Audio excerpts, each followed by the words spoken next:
So, the Wii.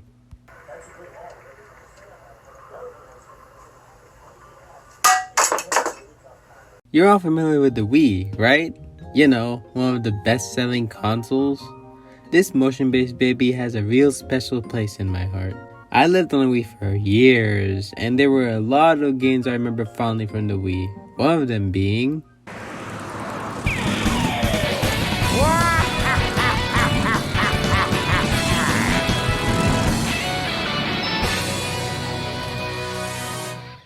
Now, most of you should know what WarioWare is, but if you don't, sit down. WarioWare is a simple game. You have 4 lives, and you just need to clear a bunch of microgames, which are basically just second-log mini-games, in a way. They're simple, but you get so little time, it's a matter of just finishing the microgame successfully before time runs out. And as you progress more, they become harder and faster. The goal is basically to last as long as you can, or at least until the boss stage when you play the story mode or for the first time, which are more like regular minigames. Each Wario game has some kind of gimmick on the system it came out on. Mega Microgames on the Game Boy Advance was the introduction to the series. Basically, it managed to just press the buttons right. Then Twisted was also on the Game Boy Advance, but this time it had a gyroscope built in the cart, which is used for tilting the system for the game. Touched on the DS, as you guessed it, utilized the touchscreen of the DS, and then Smooth Moves on the Wii used the Wiimote's motion as the gimmick. Smooth Moves was the last main Warrior game we would ever get until Get It Together on the Switch.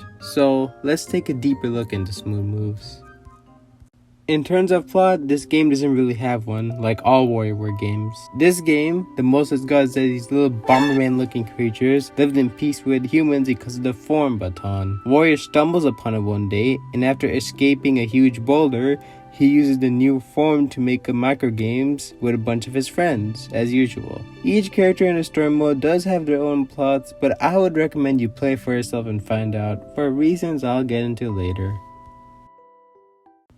I mentioned before that this game in particular uses the Wii Remote as its gimmick, but how exactly? Well, this game uses a ton of forms to utilize the Wii Remote with. Each of these resembles holding an object, accompanied with these relaxing as hell introductions.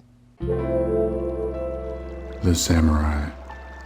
With your left hand, hold the form baton close to your right hip.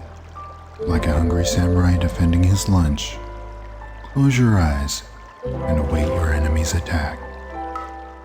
While you play the game will tell you which position to switch to before a microgame starts. Honestly, this is a really clever way to show the power of Wii Remote, especially near the launch of the console. Look, Wii Sports is great and all, I know, but with how limited they were with the stock Wii Remote, most of these games just amount to shake to play the damn game. But here in Smooth Moves, you can't just shake the remote, you actually have to use the positions the game tells you to do. Even with how limited the Wii Remote is, it still manages to work really well. Without the way, the story mode of this game basically consists of playing through each character's set of microgames, each with their own positions. You basically play until you beat the boss stage, then progress forward as you unlock more characters, each having their own plots as well. Though not all stages are all the same. You have Jimmy T and P, which basically remakes all the microgames you've done so far, but harder. And then there's also 9V and 18V, which as per usual the standard, uses Nintendo Team microgames, and these might be my favorite out of the whole series. You high-five a Nintendo, you put out fires with Vlad, and you murder Pikmin. I may not know what a Pikmin is, but I sure am liking this. To top it all off, the boss is a Star Fox event where you fight Rob out of all things. Awesome. Anyways, as you beat all the stages, you're left with one final stage, Tiny Warrior. This stage is basically the culmination of everything you've done so far in one big package, topped off with probably one of the weirdest final bosses in history.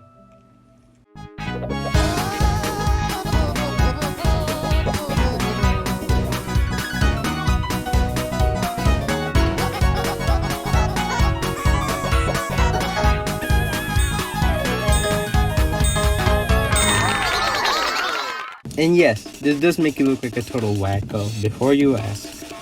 After you do beat Tiny Wario, you still have more to do, like Orbulon. These stages uses the balance stone, so slide the nunchuck in and hope it works, baby. While it's cool that they found a way to use the nunchuck, I consider this the worst stage in the game. I don't know if my nunchuck is just busted, but I swear the motion in the nunchuck barely wants to work half the time. Regardless, it's still nice they managed to incorporate the nunchuck in a way that made sense and not forced, so props to them. Aside from that, after that, what else is there to do in the game? Well, you have remix towers. These are basically the same thing from Twisted, and they consist of the remix of all the microgames you've unlocked so far. If you manage to score high enough in these towers, you can unlock other variant towers too, like this one where everything goes super fast.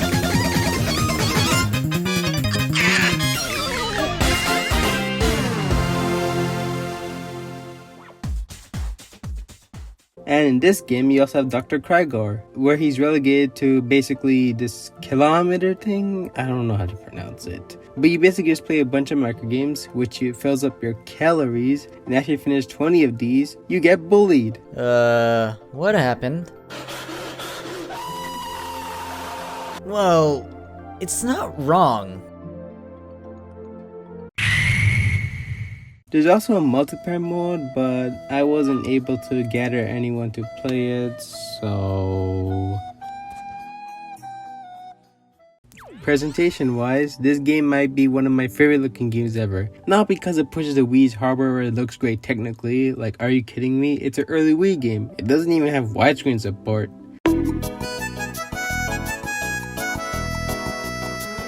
But rather because of how weird stylized it is. First of all, you've got the general art, which looks great, and while some of it is to 480p because the Wii is basically just a GameCube on steroids, it's still amazing to look at, especially in the cutscenes. And due to not being limited by sprites and compressed audio, they look way more better this time. Then you have the microgames. While I get this might look off-putting to some people, I personally love it. After all, these games were made by Wario and his friends, right? It makes sense why they would look so low budget. WarioWare was always known for having wacky and weird presentations, but I feel Smooth Moves goes above and beyond with this. Not only with the poor drawings in these microgames, but with the low poly 3D models as well. It feels like a low budget game you would see during this era, and I'm all in for it. Speaking of, this game just oozes personality. You already have those charming low-budget style mech games as I mentioned before, but you also have the characters. Smooth Moves is the first Wario game to have intros of each of these characters, and it's amazing how much they show off each character with little dialogue.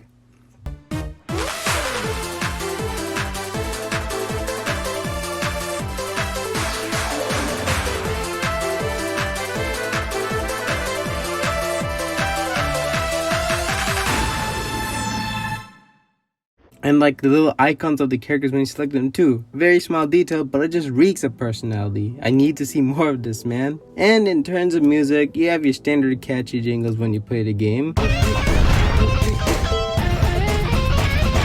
But you also have your vocal songs. WarioWare has always had vocal tracks, going back to the GBA.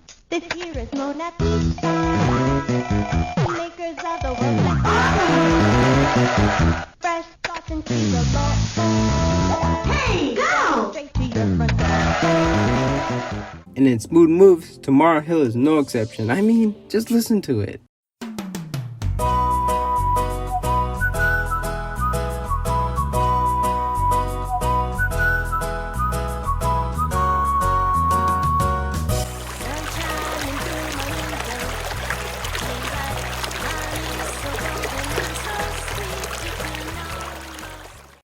In the end, Smooth Moves might be one of my favorite games of all time. It's not a very long game. You could beat the entire story in about 2 to 4 hours. But WarioWare is all about replay value, and I always find myself playing this game from time to time. Either to beat my high score, take another jab at Dr. Krygor's kilometer, etc, etc. It's not a perfect game by all means. The motion will screw you over because it's the Wii, of course it will. And if you aren't into the low budget style presentation, it will turn you off. But to me, this game will always be one of my favorites. And I'm always going to have a good time when I'm playing it because it's just that fun. Even if I look like a total moron. And that's all that matters when it comes to video games, right?